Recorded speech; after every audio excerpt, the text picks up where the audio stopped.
it's Mandy from LPN. On today's episode of Little People in the Kitchen, we're going to be making little vegetarian pot pies, which is so delicious for dinner, but can also be used in a lunchbox.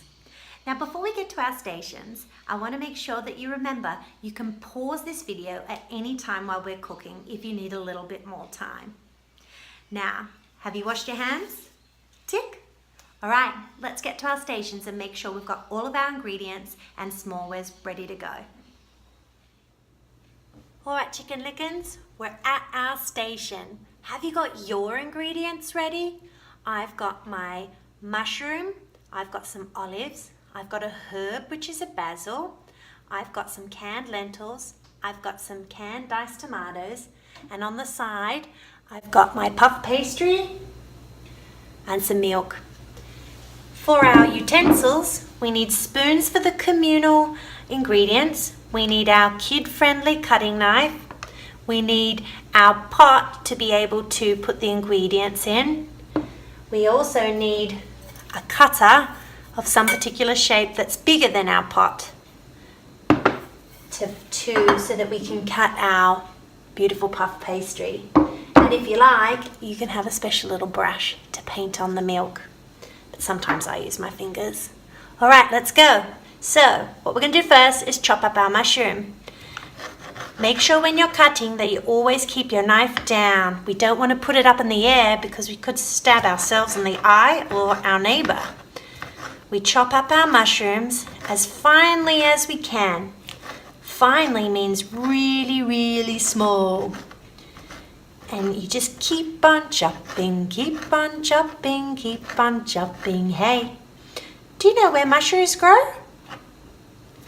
They grow in the ground and they need a lot of water and also they need darkness. So we pop our mushies into our little pot. Yay! Doesn't that look beautiful? Then we're going to get our olives. And we're going to cut these. These are a little bit tricky because they're small, so you might have to saw them as if you're sawing a log of wood in the forest. Don't worry if you can't get them super small. It's not going to change the flavour of your dish. It's going to be delicious regardless. These olives are stuffed with little bits of capsicum, and they're green olives. Do you know where olives grow? They grow on a tree. And they're quite popular in a country called Greece. I've got my basil leaf. You can use parsley or coriander, whatever you've got growing. I'm going to rip that up, and it's so fun to rip herbs. Herbs give lots of flavour, which I just adore. Pop that in our pot. All right, now we're getting the good bit. We're going to the communal ingredients. So you might have a table at school where you're all going to share. So we're going to get 2 tablespoons of the diced tomatoes, and we're going to get 2 tablespoons of our lentils. Careful, these ones can drop. Lentils are a legume and they're a plant and they're really good for your tummy.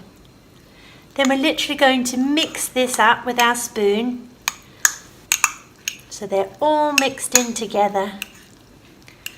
Get right down to the bottom and mix it all around. Woo! Looking good. Now it's time for our puff pastry. I've just cleaned up my station to get ready for the next step. So I've got my puff pastry out. It's 1/4 of a whole puff, and you can see I can bend it. So it's defrosted that much that I can bend it.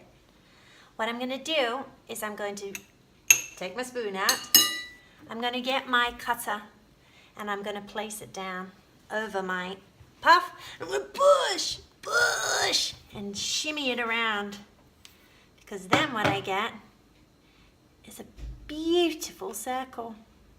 I'm going to keep this bit for decoration, so don't throw it away.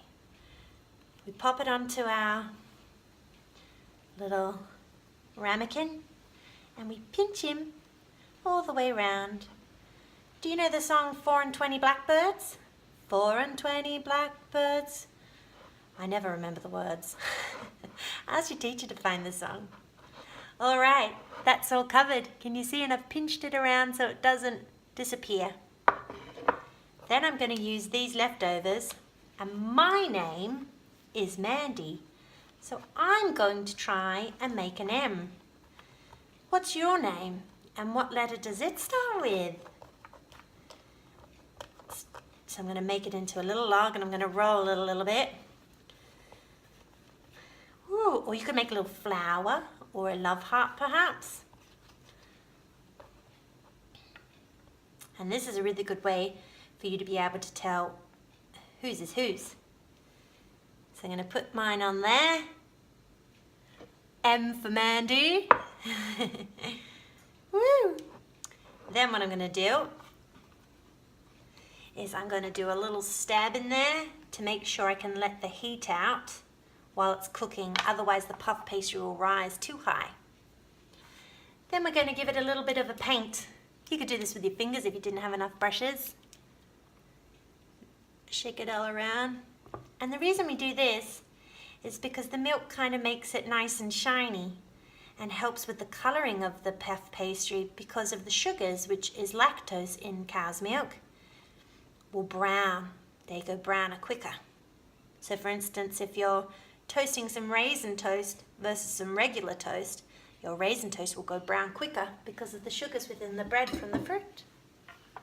She's looking so pretty. Let's put her in the oven. Well, hello, my pretty. Doesn't she look beautiful?